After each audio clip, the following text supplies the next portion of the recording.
based on my experience talaga, before tayo mag-decide na aalis tayo o ano man yung gagawin natin na iwan natin yung kinalakihan nating yung faith, especially pag Katoliko ka. Anuhin mo na, aralin mo muna, intindihin mo kung ano talaga yung paniniwala, ano talaga yung doktrina meron tayo. Kasi usually talaga totoo yung sinasabi ng iba na ang dami talagang umanib sa ibang sekta na na hindi talaga nila naintindihan, they do not fully understand kung ano talaga yung faith, kung ano yung nila. Kasi hindi rin, mostly kasi sa Katoliko talaga, totoo, hindi talaga nababasa ng Bible. Totoo talaga yun. Dahil sa katotohanan ng ipinapangaral ng Santa Iglesia Katolika na hindi maitanggi ng mga protestante sa lungatang aral at bahayag ng mga pastor.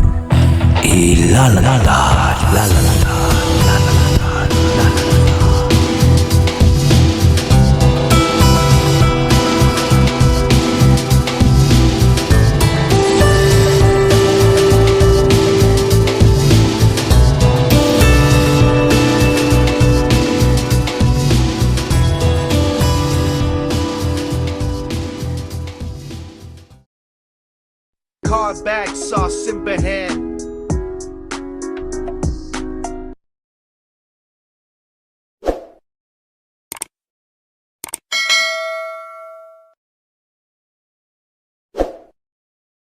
Next naman na bibigay testimony naman si Orle de la Cruz. Orle de la Cruz, good evening sa iyo. Ayan. Okay na po ba? Okay na bro. Okay.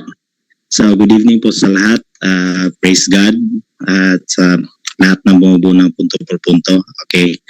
Ito sa akin, nagawa ko ng listahan dito kasi sinulat ko talaga yung mga importante na mga details para may guide sa Ito sa akin naman, parang lang din, gusto ko lang i-share to kasi nag-chat ako kay kagabi, kay Brother Wendell.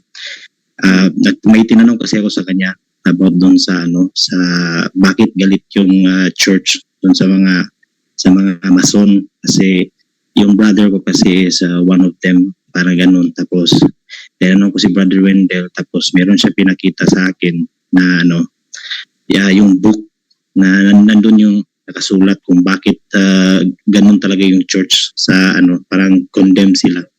So naintindihan ko, malinaw na malinaw doon. Tapos yun nga, it leads to na naisip ko na may pangyayari sa sa life ko, sa family ko na talaga siya, grabe. Parang wala talaga, kumbaga kung sasabihin natin na madilim talagang kadiliman yung kadiliman talaga, parang walang Diyos, walang talaga, walang faith, ganun. Kasi although yung family ko is a Catholic family, pero yung parent kasi namin, hindi sila talaga masabi natin na may devotion, nagsisimba, parang casual talaga na mas pipiliin pa ng mama ko na attend sa mga business niya during time ng pagsamba kaysa magsimba, magpunta na Kaya kami, ako particularly kasi ako yung panganay, lumaki talaga ako na hindi talaga ako na sa church, parang wala lang. Tapos mabigat sa akin yung mga prayers, magpe-pray, hindi talaga, kumbaga may struggle talaga sa kalooban ko na nakakapagod naman ito. Tapos yung magro-rosary, luluhod ka, matagal na minuto, abutin pa ng mga oras, ganun. Talaga sa akin yan, mabigat talaga sa kalooban yan. Kung pwede lang magawa ng excuse, gagawin ko talaga, parang yun ang mindset ko talaga dati. Tapos yun yung mama ko, yung family ko, naging active kami sa occultism. Kasi yung mama ko, naalala ko before ako umalis pa Saudi, that was between 2013 at saka 2014. Grabe talaga yung namin sa albularyo, yung mga pampaswerte, yung mga habak na tawag nila sa Bisaya. Meron ako noon, kami lahat talaga, meron kami. Naalala ko before ako umalis ng Pinas, meron ako noon, dadala ko dito sa sa bewang ko. Tapos marami pa, may dalawa akong dalawa yung sa akin pero hindi ko na maalala kung saan nakalagay yun. Kasi naalala ko, kasi nanonood na ako ng punto por punto that time. Medyo sobra sa mga siguro almost 2 months na akong nagsusubaybay dito. Na-realize ko talaga na wala talagang kabuluhan yung bagay na yun. Talagang wala talaga siya. Tapos, yun, ako before, nung nag-college na ako, ko na lang, wala talaga akong believe sa religion. Totoo talaga yan. Ako masabi ko talaga na naging din ako, parang mas ko yung mga ng atheism. Kasi nakikita ko yung mga nag-ano sa akin, nag-iikayat sa akin na nakikita ko naman sila, wala ring magandang sa buhay nila, parang ganun. Yung iba, magaling sa Biblia, pero nakikita ko naman sa mga gawa nila, wala din. Yung mga kaibigan ko sa Badista, yung mga kaibigan kong Baptist. So particularly talaga, yung dalawa na yan sila yung naging ko lalo na nasa Thailand ako. Yung dalawa talaga na grupo na yan ang mga kamingle ko, kasi mostly kasi doon nakakasama ko, yun ang nila Tapos ako lang yung medyo Katoliko, pero hindi naman ako devoted. Wala din akong sa sarili kong ba. Tapos yun, kasi wala din naman akong makakasama doon, kaya naano ko sa kanila. Kaya laging pinapamukhaan lang sa akin yung yung Ephesians 2:8. Lagi talaga sinasabi sa akin yan, mga kaibigan ko, na hindi mo na kailangan ng hindi mo na kailangan ng mga gawa, kasi yung Panginoon natin, na-save na tayo. By the grace of God daw, sabi. Lagi lang sinasabi yan, lalo ng pinsan ko. Sabi niya, na-save ka na. Hindi mo na, kaya ako naisip ko naman, ganun lang pala kadali yung yung kaligtasan. So kaya ako masyadong nawala yung lumayo yung loob ko sa Katoliko, kasi sa Katoliko nakikita ko ang dami-dami talagang ginagawa, padasal, may mga ganyan-ganyan pa. Tapos yun ang tumatak sa isip ko. Pero ako hindi rin ako believe doon sa sinasabi ng pinsan ko, kasi nga nakikita ko naman siya, sinasabi niya gano'n, pero yung mga ginagawa din kasi parang marami ring mali, marami ring kasalanan. Kaya sabi ko, wala rin talagang maayos na religion. Yun ang nasa isip ko, wala talagang maayos. Yun ang tumatak sa isip ko. Kaya ako, mas naano ako sa occultism. Yung mga, kung naalala mo, Brajando, ako yung nagtanong nung November 8 at yun, nung nagtanong ako about dun sa dun sa 528 AZ. Kasi ako yun, na-involved din ako niyan. Simula nung mag-join ako sa EC, yung networking. Meron kaming training dyan. So, nung nag-start ako, nawala Occultism nasa networking? Opo, may training po talaga dyan, yung alignment. Kasi, may belief kasi sila na ang kasi natin, yung aspect kasi natin, meron tayong conscious state at saka unconscious state. Yung ginagamit kasi yan siya, pang-align daw dun sa unconscious mo, kasi habang ikaw daw ay nagpapahinga, siya, yung yung unconscious mo, nagtitake over siya sa katawan mo. So, ang ginagawa kasi nila, para daw yung grasya bubuhos talaga sa iyo, gagawin mo yung dapat naka-align yung conscious at saka yung unconscious mo, dapat naka-align daw yan para daw para yun ang sinasummarize ko lang yung belief about that, kasi siya parang meditation siya meditation siya na music na talagang pinapakinggan mo habang tulog ka, ganyan. Tapos yung tinanong ko, sinabi ni Brother Angel, hindi talaga yun against sa CCC. So yun, nalaman ko na wala pala talagang tutuluhan yun. Tapos isa pa, din ako, na-involve din ako sa yung Judaistic mysticism, na yung Kabbalah, yung belief na yan na may dalawang direction daw kasi talaga yung yung tao Pag dito daw sa mental state, ka daw, mas ma-discern mo yung ng God, pero hindi sinasabi kung si Kristo, sinong God na wala sinabi, basta lang talaga siya, parang divine hindi ko alam, basta walang explanation na doon. Tapos doon sa sexual part, kasi meron ng mga tao na sinasabi doon na mas sa loob ko, parang naintindihan ko na ito talaga yung parang na totoo that time. Parang totoo talaga siya, kasi sabi ko, yung mga tao kasi, yung mga makamundong tao, yung masyadong nakupokus sa mga makamundong bagay, talaga sila, malayo sila sa Diyos. Kumbaga, hindi sila malayo talaga sila, kasi yung energy kasi nila, doon nila na-focus doon sa earthly things. So yun ang ano doon, parang hindi talaga sila ano sa Diyos kasi nga iba yung direksyon na tinatahak nila eh. Whereas kung dito ka sa ano na yung nagme-meditate, yung nagdadasal na humingi ng ano na yung china-channel mo yung energy mo dito sa ano, malapit to sa ano, mas ma-discern mo daw yung ano, yung power ng ano, Panginoon. Yun ang explanation doon. Pero sabi ko naman kasi, parang ito yung ano, parang ito yung totoo. Ganyan eh. Pero na-realize ko talaga lahat yan wala. Tapos, to make the long story short, doon sa trabaho ko before, na-notice ko, nagkakaroon naman ako ng maganda naman talaga yung career ko nung nasa Thailand ako, maganda yung trabaho ko doon. Laki sa kaso, napapansin ko talaga every time, hindi talaga siya nagtatagal. Hindi talaga siya nagtatagal as in, maabot lang siya ng mga ilang taon tapos bigla rin naman nawawala tapos mag-shift naman ako ng career. Ganun din, maganda yung simula pero wala din, hindi talaga siya nagtatagal. Walang nagtatagal talaga, yun ang napapansin ko. Tapos hanggang ngayon, nag-try kami na nag-try akong mag-invest dun sa networking. O nakapag-start ako, kumikita na rin ako doon. Kaso hindi rin talaga nagtatagal. Mga 3 years lang talaga siya. Nawala na rin.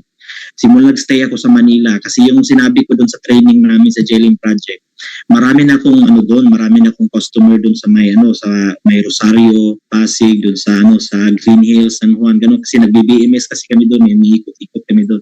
Tapos medyo gipit talaga kasi kulang. Alam niyo naman pag nag-stay ka sa Manila, pag wala ka naman tayong ibang work doon, para alam ang laki ng gastos, mahirap talaga. So nakapag-decide ako na uwi ko na Mindanao. Kaya doon, hindi rin nagtagal, mga 10 days lang namatay yung mama namin. So na-realize ko na talagang nagbago yung plano. Nagbago talaga lahat kasi gusto ko pa sanang bumalik, i-continue yung ginagawa ko dun sa wala, hindi ko na rin talaga kaya yung ginawa ko, yung mga customer ko doon, yung na-build up ko na doon, binigay ko na lang doon sa upline ko, siya lang yung nag-follow up. Tapos, ulit, nag-invest kami kami ng babuyan ganyan. Hindi rin talaga nagtatagal, pero maganda naman talaga yung start sana. Kaso yung napapansin ko talaga, kasi ako, hindi rin talaga ako nagsisimba, totoo talaga yan. Kasi nga, doon sa belief ko, ibalik ko yung una na nawalan ako ng belief sa mga religion. Hindi ako nagsisimba, as in hindi rin ako nagpe-pray ako pero I'm not in a state of grace din, so wala rin kwenta, ganun. Tapos yun na, pati yung relationship ko sa family ko hindi rin talaga maayos, tapos mainit yung ulo ko lagi. Parang yun ang na-notice ko. Kaya simula nun may nangyari itong nag-i-internet ako, na-stumble ko itong program na to, yung punto por punto. So ito lang talaga first time masasabi ko na dito ko naintindihan kung gaano talaga kahalaga yung pagpe-pray, na dapat nasa state of grace tayo. Naalala ko talaga yung sinasabi ni Brother Will, hindi lagi sabi niya na proper disposition of morality, state of grace at saka faith, para ganun, para daw talaga, para maayos yung natin, yung spirituality natin, ganun. So nakikita ko na yung kahalagahan. So yun, nanonood ako ng debate. Yung ang nakapag-push talaga sa akin is yung debate talaga ni Father Darwin at ni yung kay yung ministro ng INC, yung si Parba. Kasi napanood ko talaga yun. Doon parang ako, parang kasi ako talaga grabe yung na nabautismuhan pa ako sa Pentecostal church nung nasa Saudi ako, kasi sa kagustuhan kong makapagsimba, nalaman ko na mayroon palang Christian church. So akala ko Catholic, so hindi ko alam na yung nag-invite sa akin pala Pentecostal pala yung yung simbahan. Pagdating ko doon, isa-isa yung mga membro, may mga Bible sila lahat tapos yung yung pastor sa harapan, yung naabutan ko, nagtatanong siya, o sige, sino yung gustong mag-share ng verse about leadership. May nagtataas ng kamay, tapos may silang lahat may Biblia Tapos may nagbabasa, sabi ko, ang galing naman ang gagaling ng mga tao dito sa Parang nahihiya din ako kasi hindi ako talaga Bible person, sa totoo lang. Tapos, yung may nagsishare yung about sa love, ganyan. May mga verses, ang bilis talaga nila, grabe. Tapos yung nag-invite sa akin, sabi niya, bro, may gagawin tayo after ng daw, yung after ng worship, sabi niya. Sige, ano ba gagawin natin? Yung pala, hindi ko alam na ilulubog pala sa tubig yung bautismo. Kasi sabi ko, parang napasubo na ako kasi nandun ako sa nandun ako eh. Sabi ko, hindi na ako nito, sige, okay lang. Okay. So yun, nagpalit ako ng damit, may pinasuot sila sa akin, tapos nilubog nila ako sa tubig. To think na parang wala lang, hindi ko pumasok sa isip ko kung ano talaga yung spiritual doon, ang impact niya. Hindi ko na-realize lately until nung napanood ko talaga dito sa punto por punto. So sa akin nung una, parang wala lang, pareho lang simbahan lang din naman yan. Tapos, nung inassign din ako, sabi ng area manager namin dun sa kumpanya ko sa Saudi, sabi niya, Paulie, I will assign you dun sa Makkah. Sa Makkah daw. Tapos, alam mo naman, sa Makkah kasi parang pilgrimage kasi ng Islam yan. Hindi, bawal talaga doon ang pumasok na hindi ka Muslim. So sabi niya sa akin, tinanong niya kung ano religion ko. Sabi ko, nagbiro ko sa kanya. Sabi ko na, from my head to my waist, Christian. Pero, from my waist to baba, Muslim. Tapos natawa siya. Nagbiro ko sa kanya. Sabi niya, mag-convert ka ng Muslim para i-assign kita doon. Kasi yung tausog kasi namin na safety officer umuwi, hindi na bumalik, nagsabi bakasyon lang, tapos hindi na, lumipat pala na ibang kumpanya. So yun, sabi niya sa akin, lipat niya ako. So yun naman, punta ako ng sabi niya, sige, mag-ano ka. Tapos nung napunta ko sa madrasa, may na-meet kong yung mga imam na alat ko, sabi niya, sige, mag-ano ka dyan. Yung mag-recite daw ako ng yung first verse ng Quran. Sinusunod, tapos ang daming nagpa-picture sa akin, grabe talaga, ang dami, talaga, parang accepted nila ko, yung mga Pakistani, yung mga Indian Muslim, yung mga Masri, yung mga Egyptian, yun, at saka yung ibang mga Saudi. Tapos tuwang-tuwa sila, ganyan, iba nagbibigay ng bigay na sila ng pera, pero sa isip ko, grabe pala talaga yung parang maganda dito sa kasi nagbibigay ng pera, tapos parang pero naisip ko ngayon, hindi ko naman talaga siya na-practice kasi nga ayoko rin tinatanong lang sa akin, ang ayoko talaga yung nadadasal na 5 beses sa isang araw, yun ang lagi kong sinasagot to sa parang joke lang sa akin ba, pero may pala talaga yun, may spiritual impact yun sa pala natin nung na ko dito. Kaya ako sabi ko, kaya siguro yun ang nangyayari sa buhay ko na walang siya kasi hindi talaga siya hindi siya talaga naayon dun sa tama. Yun ang ko. Tapos simula nung napanood ko talaga, nagsusubaybay na ako dito. Ang dami ko talaga natutunan sa totoo lang. Yung mga sinishare kaya nung nakaraan, yung sa kasi hindi ko talaga nasagot ng maayos yung pinsan ko about dun sa Ephesians 2:8. May si Brother Aljan yung nag-share nung nakaraan na video na panood ko, yung sinundan ko kasi yung verses na dapat palang pang-rebat doon. So yun, naalala ko na yun, talagang tinanong ko na yun, yung nasa James, yung sa James 2:19, 24, 26 yun. Talagang binasa ko yun kasi tinignan ko talaga, andito lang pala talaga yun. Kaya naisip ko, ang lang pala talaga sa atin is mag-study lang. Kaya sa mga nanonood na hindi Katoliko dito, ang ko lang talaga, yung message ko lang talaga sa inyo is huwag niyo pong iwasan yung ibang mga reading na yung naaayon lang sa pinaniniwalaan niyo. Kasi ang Bible kasi talaga is may marami talagang context. Hindi mo talaga siya pwedeng piliin lang yung babasahin mo tapos doon ka lang talaga mag-focus. Hindi talaga siya ganun. Dapat talaga as in basahin mo talaga, intindihin mo as much as possible.